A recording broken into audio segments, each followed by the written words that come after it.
Hi! Welcome to Platform Mastery. In this video, I will show you how to add font in Figma.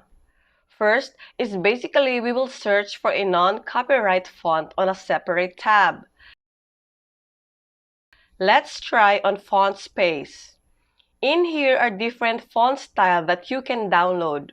Once you have chosen a font, click on the download icon here. After it was already downloaded, open the zip file and extract it.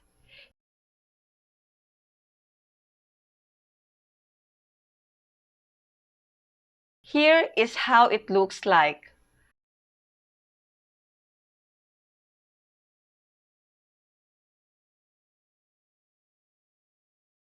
Double-click it and click on Install. And go back to your Figma account. Your newly installed font will be seen on the text here. You can search it also. And that's it. Thanks for watching. Please help us reach 1,000 subscribers by clicking the subscribe button, and don't forget to tap on the notification bell so that you get notified for our new upcoming videos. See you next time!